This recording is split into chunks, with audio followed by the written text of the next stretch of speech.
मुझे याद है कि जब आजादी के बाद वल्लभ भाई पटेल एक वो ढांचा तय कर रहे थे सिविल सर्विस के लिए भारत में, निर्मल जी को भी याद होगा,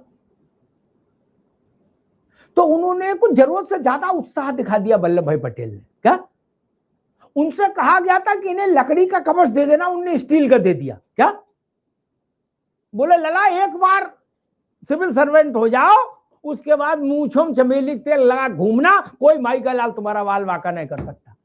क्या मैं सुनता हूं आईएएस आईपीएस लोगों से, वो मालूम क्या कहते हैं निर्मल जी, यार अमिताभ जी कोई साला हमको दरोगा तो नहीं बना सकता, इतना राष्ट्रपति भी, और ना डीएम जो आईएएस वो कहता ना कोई माइकल लाल हमको तहसीलदार बना सकता। क्या हम आईएएस हैं, आईएएस ही रहेंगे।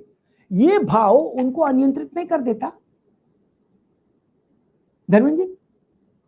अमिताभ जी दो तीन चीजें, जो नेता है वो 5 साल बाद हमारी अदालत में आता है, हम उसका फैसला करते हैं, हमें उसकी रंगबाजी का एटीट्यूड पसंद नहीं, हम उसको सड़क पर बैठा देते हैं, बेरोजगार कर देते हैं।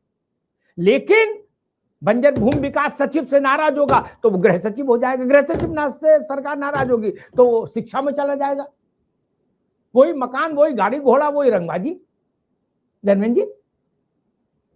अमिताभ जी सबसे महत्वपूर्ण, जब तक अकाउंटेबिलिटी तय नहीं होगी, और अकाउंटेबिलिटी ऊपर से चपरासी के और 4th क्लास कर्मचारी के ऊपर अगर अकाउंटेबिलिटी डालेंगे, उसकी कोई हैसियत नहीं, वो केवल वसूली तंत्र में है। जब तक ऊपर, देखिए ऐसा, मैं थोड़ा डिटेल में थोड़ा समझ दीजिएगा, जब सरकारी तंत्र, निगरानी तंत्र और जो पर्यवेक्षण या एग्जीक्यूशन में जो है अगर फेल हो गया, तो मैं राजनीति तरफ नहीं ले जाना चाहिए था, लेकिन किसी न किसी को जिम्मेदारी लेनी होगी। आप कह रहे थे नोएडा की घटना हुई, या जैसे मेन होल में नगर निगम के खुला हुआ है और उसमें कोई चला जा रहा है, तो उसके लिए जब तक नगर आयुक्त नहीं जिम्मेदार होगा तब तक नीचे तक सेंसिटिविटी नहीं आएगी। छोटी घटना से कुछ नहीं होने वाला। यह घटना में अगर उदाहरण लीजिए तो इसमें कम से कम एलडीए का VC, collector, commissioner, education department का जो यहाँ का हेड कर रहा हो लखनऊ का, जब अगर कार्रवाई करनी सरकार सेंसिटिव हो और भविष्य में चाहती हो कि इस तरह कार्रवाई ना हो, तो उसको इस तरह के अफसरों पे कार्रवाई करनी पड़ेगी, नियम संगत कार्रवाई। हम ये थोड़े कह रहे फांसी चढ़ाइए, आप अगर उनके ऊपर उनके हत्या का जो उनकी कृत्य से हत्या अगर हो गई है तो मुकदमा दर्ज होना चाहिए, उनके कृत्य से उसकी जांच होनी चाहिए, क्या सही गलत है वो एजेंसी करे। उनके कृत्य से किसी की जान गई तो उसकी अकाउंटेबिलिटी उन पर तय होनी चाहिए। जिस दिन बड़े अफसर पर कार्रवाई होगी, उनको मालूम हो जाएगा किस तरह के अपराध में अगर हम शिथिलता बरतेंगे, लोगों को छूट देंगे, तो आज हम तक आएगी, देखिएगा एक दिन में ठीक हो जाएगा। ये बना कैसे रहा। दूसरी बात मैं कह रहा हूं, एलडीए कैसे नहीं जिम्मेदार। अभी कुछ दिन पहले इन्होंने बैठक किया, मैं लखनऊ के अंदर बता रहा हूं, इन्होंने एफआईआर 2.5 गुना बढ़ा दिया। आपकी कोई एफआईआर जो इसमें जान रहे होंगे, बेहतर जानते होंगे कि अगर कोई बिल्डिंग आप 10 मंजिला बना सकते थे, तो अब आपको लाइसेंस हो गया उस कारपोरेट एरिया में, उसको 15-18 मंजिल ले जा सकते हैं उसी लैंड में, उतने इसमें। आपके पास 100 मीटर की सीढ़ी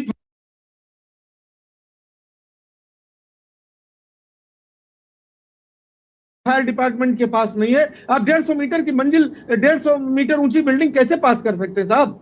ये इसका मतलब आप मिले हुए हैं। ये बड़ी जेन्युइन बात, मुख्यमंत्री जी बुला के एक बार उसके खिलाफ करेंगे, तुमको जेल भेज रहा हूं, तुमने कैसे बना दिया इसको। देखिए किसी अफसर की दोबारा हिम्मत होगी, बिना सारा नार्म चेक किया इसे मनमानी बढ़ा देगा। फाइल के नीचे वो आया, वो लाल पीली हरी नीली वाली, और उसके बाद उसका वजन तौला, उसके बाद तुरंत साइन करके कर दिया। ये चल रहा है अमिताभ जी, मैं नहीं ले जाना चाहता राजनीति में, और कई घटनाएं हुई है इस सरकार। ठीक है धर्मेंद्र जी, ठीक है, मैं निर्मल जी से एक टिप्पणी लूंगा, फिर देवेंद्र भाई पास होगा। निर्मल जी आप कुछ कहना चाह रहे थे? मुझे आपने, क्योंकि ब्यूरोक्रेसी की बात कर रहे थे आप, तो ब्यूरोक्रेसी को जैसे कहते हैं स्टील फ्रेम में दिया, लोहे का आपने कहा ना कवच दे दिया, तो खुशवंत सिंह ने कहा था कि वो सच में स्टील फ्रेम में दिया है, और स्टील के स्पेलिंग उन्होंने किए थे STEAL, चोरी करने वाला फ्रेम में दिया, स्टील फ्रेम में दिया। और जो अनुच्छेद 311 है संविधान का, आर्टिकल 311 ऑफ कॉन्स्टिट्यूशन, जो प्रोटेक्शन देता है, मेरे ख्याल से अब समय आ गया कि ब्यूरोक्रेसी, जब तब तो ठीक था जब अंग्रेज लोग हम पे राज कर रहे थे, तब इतनी पावर शायद ब्यूरोक्रेसी के पास थी। अब तो हम प्रजातंत्र में रहते हैं, राजतंत्र में रहते हैं, और इस तरह की जो हम कहते हैं कि हमारे पास पॉलिटिकल डेमोक्रेसी तो है, पॉलिटिकल हमारे पास है प्रजातंत्र, परंतु सामाजिक प्रजातंत्र तो नहीं है। सोशल प्रजातंत्र अगर लाना है तो ब्यूरोक्रेसी, जो कि एक परमानेंट फीचर है, यहाँ जो परमानेंट फीचर है, उसमें ये जो IAS IPS एक साहब ने कहा भी था जो इकोनॉमिक एडवाइजर की, ये जो सर्विस है इसको रिविजिट करना है, ये जो आपका जो सिस्टम है ऑल इंडिया सर्विसेज का, और इतनी पावर्स एक जगह कॉन्सेंट्रेट करने का, और 30-40 साल तक कोई आदमी लगातार बिना किसी चैलेंज के under the protection of constitution article 311 के अंडर जो ऐसे राज करके जाता है, तो दैट इज ही सेड कि ये बहुत बिल्कुल अच्छा नहीं है और इसको जरूर रिव्यू होना चाहिए, रिविजिट होना चाहिए। मेरे ख्याल से समय आ गया है कि सर्विसेज के बारे में सोचा जाए, बिल्कुल सोचा जाए, और कोई अच्छे प्रगतिशील जो समाज को, विकसित भारत की बात करते हैं हम लोग, कहाँ से विकास होगा? लोग तो सर्विस ज्वाइन ही इसलिए कर रहे हैं। आप यूपीएससी में जाकर देखिए कि ये इतने करोड़ कमा लेंगे, उतने करोड़ कमा लेंगे, हर किसी से मिलकर आपने ठीक बात कही। मैं देखता हूँ कि जितने भी लोग किसी भी फील्ड में काम कर रहे हैं, नेता है वो 5 साल में इम्तिहान से गुजरता है, अमिताभ अग्निहोत्री रोज शाम को इम्तिहान से गुजरते हैं, आलोक पांडे हर इम्तिहान में इम्तिहान से गुजरते हैं कि इनके पढ़ाए बच्चे आए कि नहीं आए, नहीं आए तो ये बेकार।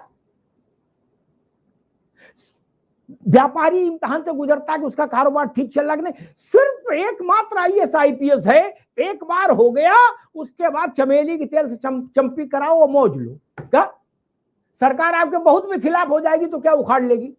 क्या उखाड़ लेगी? ऐसे उदाहरण तो नेहरू जी से लेके आज तक 100 अधिकारी भी नहीं होंगे जो जेल गए हों बड़े। क्या उखाड़ लेंगे आप उनका? और जो जेल गए भी वो सरकारों की मर्जी से नहीं गए देवेंद्र जी, नेहरू जी से लेके आज तक, वो केवल और केवल कोर्ट के सख्त रुख के कारण जेल गए। प्रदीप शुक्ला एंड कंपनी जितने भी लोग गए, सुप्रीम कोर्ट ने लक्ष्मण रेखा खींच दी, तब आप लोगों के हाथ में कुछ बचा ही नहीं कि उन्हें बचा पाओ, तब वो जेल गए। अदरवाइज सरकारों के हाथ में मैंने कभी इतनी शक्ति नहीं देखी कि किसी प्रमुख सचिव को जेल भेज दें देवेंद्र जी। और जब तक, मैं तो ठेठ देहाती आदमी हूं, मेरी सुई एक जगह अटक जाती है, इस घटना में एलडीए के वीसी के खिलाफ हत्या का मुकदमा क्यों नहीं दर्ज किया जाए? देवेंद्र जी इसी पर विचार रखो आप, बाकी सारी कहानी छोड़ो।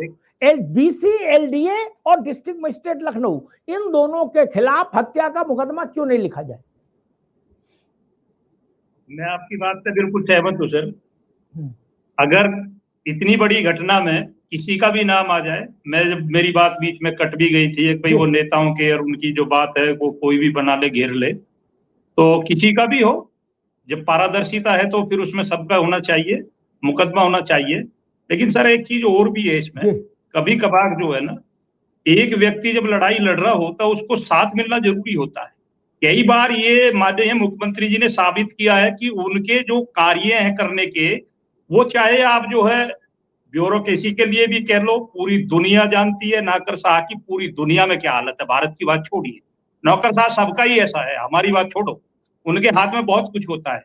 जब उनसे लड़ने की हिम्मत कोई कर रहा है, खड़ा हो रहा है, तो जितना विपक्ष सड़कों पर खड़ा है आज की तारीख में, उनका भी तो ये क्वेश्चन बनता है कि सरकार को मेरे क्वेश्चन करे।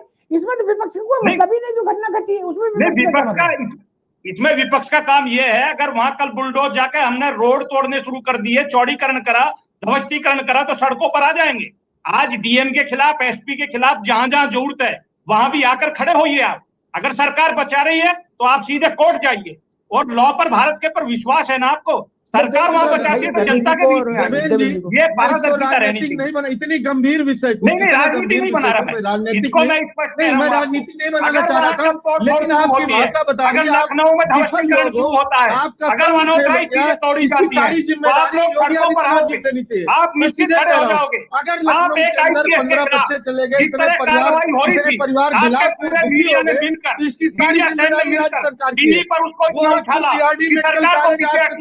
आप लोग काम करते हो ना, तो सरकार घेरने के साथ साथ इस देश और प्रदेश को भी घेरते हो। अगर धर्मेंद्र की हिम्मत है तो दंगे की चोट पर आकर कहिए, और सरकार को आगे दिखाइए कि आप भी हक कर रहे हैं, और हम चाहते हैं कि नौकर का खिलाफ ये कार्रवाई होनी चाहिए, और ये भारत का साथ देता है, उस लॉ को याद दिलाइए। झांसी मेडिकल कॉलेज में 20 से अधिक बच्चे कल के मर गए, नवजात बच्चे स्वागत करेंगे। और आप ये राजनीतिक सर नहीं आई, आपने लोग बंधु अस्पताल में बच्चे मर गए, तो आप आपके घेरने का काम जी करते कहाँ हैं। थे? हाँ, अगर कहीं चूक हुई है, कोई गलती हुई है तो उसे मानने के लिए तैयार है, लेकिन उसे ठीक करने की जब बात आती है तो आप लोग आगे आते हो, डंके की इसकी चोट जिम्मेदारी बनाते हो। कौन लेगा? आप घोषणा करिए। नहीं, इसकी जिम्मेदारी हम देखिए, बड़ी बेशर्मी के साथ आप विषय को विषयांतरित कर रहे हैं। इतने गंभीर विषय में मालूम है कि आपको मिर्ची लग गई, क्योंकि आप लोग कुछ कार्रवाई नहीं कर सकते, मिले हुए लोग हैं, आपको लोगों की जिंदगियों की चिंता नहीं है, संवेदनहीन लोग हो, संवेदनहीन लोग हो। आपके लिए तो लग रहा है आपकी ये चीजें भी तो उजागर होनी चाहिए कि आप किसको बचाना चाहते हैं, किसको जोड़ना चाहते हैं। ये लोग के टारगेट के बिल्डिंग और बड़े नेता, आज नहीं बनी है, बड़े अफसरों की ये आप बच्चों लोगों की ने- सुरक्षा अरे तक है। आपको वो आपको आम आदेश याद जनता है की 2016 का। सुरक्षा की चिंता नहीं पूरे है, मुझे केरल मालूम बता है। रहे नहीं। देखिए, चिल्ला के आप स्पष्टीकरण के मामले बाद को भी दबा बताया नहीं नहीं। सकते। आज भी आपको दिक्कत देखिए, होगी। ये आग, मैं कहता हूँ ये आपको आग दिक्कत जो होगी। है, आप ये कौन आग नहीं सिंपल कहोगे? आग नहीं है, आपकी सरकार की लापरवाही, अरे आज तो उदासीनता, ये जवाबदेही, आग पतन की आपदा लपटें भी हैं है। और योगी ये आदित्यनाथ एक को ऐसी इसमें घटना है जूझना होगा। कि ये घटना है, इसकी जीवन में लपटें आप तक एक्सीडेंटल जरूर आती है, जाएंगी। बढ़ती रहती ऐसा नहीं है कि आप बच पाएंगे। बात अलग है, जब लेकिन सुरक्षा कुछ आप कागजों घटनाएं पे ऐसी कर हैं रहे हैं, कि कागज पे जिन्हें implement आप नहीं हो रोक रहा नहीं है, सकते हैं। आप विफल वो हो चुके देही हैं, की तो होती आपकी है, देही विफलताओं की के होती है, मीनार लेकिन है। मैं देही मानता हूं तो आपकी देही नहीं सरकार कह की रहा। विफलताओं इसमें की ये आपकी कुतुब गलती ज्यादा मीनार हमसे। बनने जा रहा है आपको मैं याद लगातार। दिला रहा हूँ बार बार। नहीं, हम आप आप छोड़ दीजिए, आप छोड़ आप दीजिए, इससे हमको बच जो नहीं करना सकते। होगा हम समाज में आप करके इसमें निकल दिखाएंगे। नहीं सकते आपका और जल आप नहीं कर फिर पाएंगे। गिरोगे। जिन हाथों में सुरक्षा की जिम्मेदारी, उनकी ये भाषा है। आपका हमको कोई विश्व नौकरशाह पूरा नहीं देश है, देखे, आप विपक्ष की ये भूमिका में। पूरा देश अगर देखे किसी IAS कि को जिनके हाथों अमिताभ में साहब- सुरक्षा की जिम्मेदारी है, अमिताभ साहब के पर्यवेक्षण साथ की क्या हुआ था? जिम्मेदारी है, प्रिवेंशन कैसे की घटना जिम्मेदारी हुई है, वो क्या कितने चीज थी? निष्ठुर लोग हैं, उसको ऑन द कितने स्पॉट निष्ठुर लोग उसकी हैं, बेइज्जती उनको करनी, इनकी मौतों पे सरकार को भी घेरना राजनीति करनी या है। अदर किसी उनकी और बच्चों की मौतों पर, उन मासूमों पे नाम ले लो, जो अपनी जान वह सपनों विपक्ष के में साथ जो भी गंवा व्यक्ति दिया रहा जो उसके चले साथ गए, खड़ा रहा। उस पर शर्म नहीं आ रही, ऐसी कोई आंखों से बात नहीं आंसू है आने के कि आप बाद साफ और राजनीति पाक करते हैं। हैं। ये बिल्कुल पूरा नहीं। देश और प्रदेश हमारा देख रहा है, ईमानदारी से काम कितने करने का बेशक मकसद है। पूरा प्रदेश हम देख रहा है। जाएंगे। आप अमिताभ सर ने ये हमसे ईमानदारी है कि क्वेश्चन बच्चे किए, मर रहे हैं और गहरे आप उसके क्वेश्चन है, बाद गहरी विपक्ष पर डिबेट है, सवाल उठा रहे माननीय हैं। मुख्यमंत्री जी के क्या सामने बेशर्मी तक है? ये सारी आप चीज सवाल जारी है, माननीय जिनको चर्चा हो मुख्यमंत्री रही जी है। चरण इसमें कुछ न कुछ चरण परिणाम बंदन कर आपको रहे हैं। मिलेगा एक बार जरूर। सवाल पूछने और की हिम्मत नहीं है, ये कोई कार्रवाई हवा करने की की बात हिम्मत नहीं नहीं है, है, ये चरण बंदन डंके कर की रहे हैं। ठीक है, मैं दोनों मित्रों को रोकूंगा, देवेंद्र जी को भी, धर्मेंद्र जी को, दोनों मित्रों को रोकूंगा।